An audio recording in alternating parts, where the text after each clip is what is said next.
안녕하세요. 반도체 장비 제작 업체에 재직하고 있는 이희정입니다. 설비 제작에 필요한 운영 및 자동화 소프트웨어 개발을 담당하고 있습니다. 예전에는 솔라 및 디스플레이 설비 개발을 했지만 현재는 반도체 설비에 필요한 소프트웨어 개발 업무를 담당하고 있습니다. 최근 반도체 수급 불안정으로 인해 세계적으로 반도체 생산을 위해 생산 공장을 증설하고 있습니다. 특히 여러분들도 잘 아시는 삼성전자는 세계 최대 크기의 평택 제2 공장을 완공하고 반도체 생산을 하고 있습니다. 이어서 제3 공장도 짓고 있어 앞으로 반도체 생산량은 어마어마할 것으로 예상할 수 있습니다. 또한 국내뿐 아니라 해외 업체인 인텔, TSMC 등도 뛰어들고 있습니다. 이로 인해 반도체 생산에 필수적인 설비에 대한 구매 투자도 활발히 이루어지고 있으나 자재, 인력 등 많은 부분이 부족한 현실입니다. 반도체 장비 시장 전망을 보시면 전공정 설비는 약 880억 불, 우리나라 돈으로 114조 원 정도의 투자 예정이고 후 공정 설비는 80억 불, 11조 원 정도 규모로 투자될 것으로 보입니다. 특히 국내는 삼성전자와 SK하이닉스에 조기 설비 납품을 하고 고객의 니즈를 즉각 대응할 수 있도록 국내에 개발센터를 설립하고 있으며 센터에 필요한 인력을 채용하고 있습니다. 세계 3위 반도체 장비 기업인 미국 램 리서치가 최근 최첨단 연구개발 시설인 코리아 테크놀로지 센터를 열었고 이 센터는 아시아에 짓는 첫 R&D 센터입니다. 세계 1위 반도체 장비 업체인 미국 어플라이드 머터리얼즈도 한국에 R&D 센터를 짓기로 하고 부지 선정 중입니다. 세계 2위 네덜란드 ASML은 24년 완공을 목표로 첨단 반도체 클러스터를 조성 중입니다. 이는 한국이 세계 반도체 장비 업계의 R&D 허브로 떠오르고 있어 글로벌 반도체 장비 시장의 60%를 차지하는 1, 4위 업체들이 한국의 생산 연구 거점을 잇따라 마련하고 나선 것입니다. 이는 삼성전자 그리고 SK하이닉스가 향후 10년 이상 전 세계 반도체 시장과 기술을 선도할 것이라고 보고 한국을 선택한 것입니다. 한국은 소재, 부품, 장비를 망라한 반도체 생태계에서 글로벌 테스트 베드이자 기술 허브로 부상하고 있다고 생각합니다. 세계 주요 반도체 장비 업체들의 한국 거점 확대는 유례없는 글로벌 장비 투자 경쟁 속에서 삼성전자와 SK하이닉스 등 한국 반도체 기업들이 한 발 앞서 나갈 기반이 될 전망이며 코로나 사태 이후 반도체 수요가 급증하고 있어 해외 반도체 장비 회사들이 한국에 몰려오면서 수입에 의존하던 반도체 장비 자립화와 고급 인재 양성에도 힘이 실릴 전망입니다. 특히 어플라이드 매터리얼즈는 한국 지사에 1000명을 채용했고 최근에는 최대 300명을 추가로 채용할 방침이라고 합니다. 최근 삼성그룹은 반도체와 바이오 중심으로 향후 5년간 450조 원 투자 및 8만여 명 채용 계획이 있다고 합니다.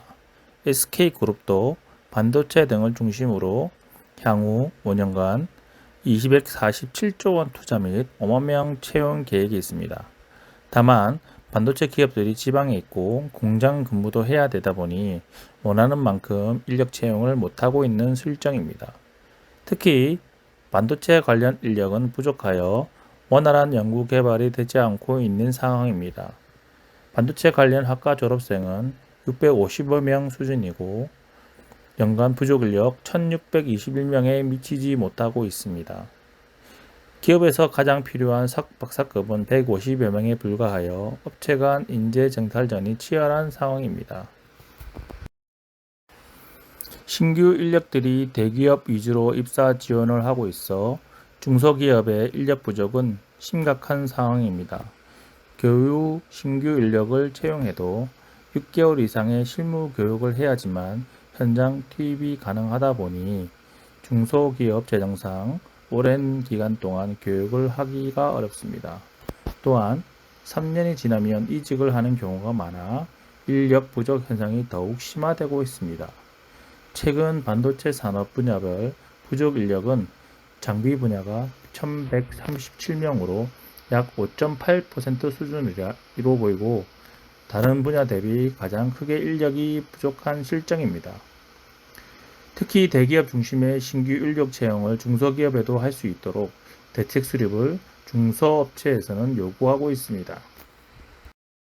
반도체 장비 업체의 주요 직무는 크게 기구 설계, 전장 설계, 소프트웨어 개발 등으로 나눌 수 있습니다.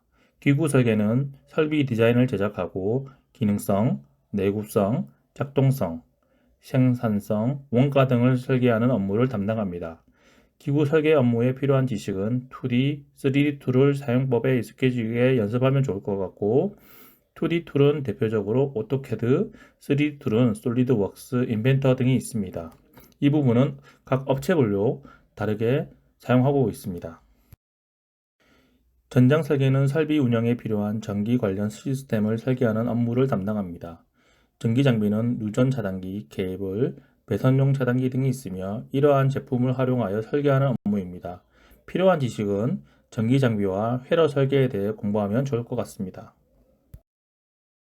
소프트웨어 개발은 여러 분야로 나누어질 수 있으나 반도체 장비의 소프트웨어 개발은 모션 제어, 센서 통신, 그리고 오퍼레이션 UI를 소프트웨어로 개발하는 것이 주요 업무입니다.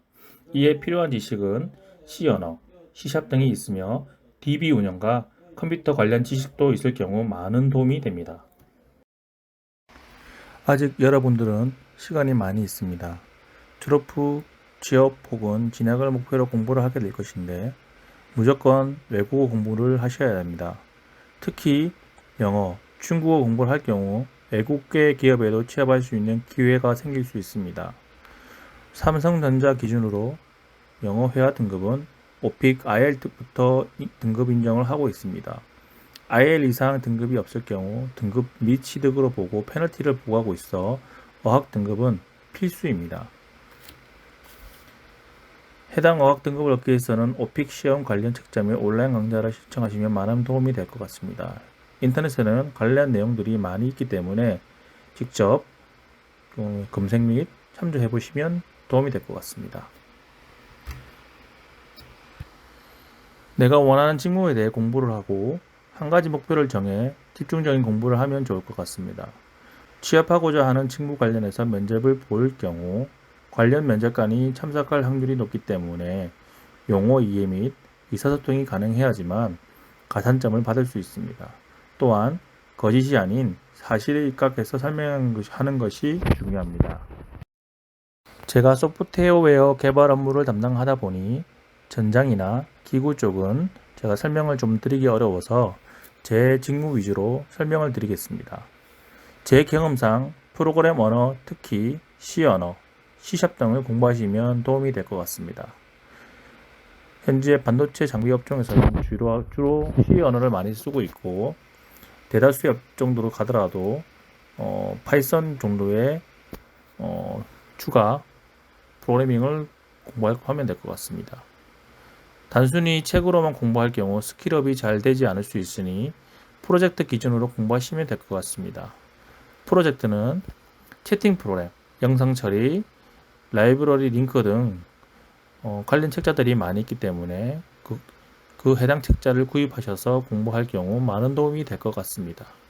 물론 해당 내용은 취업 시 기본적인 스킬로 보기 때문에 좀 더 많은 프로젝트를 해보시는 게 중요합니다.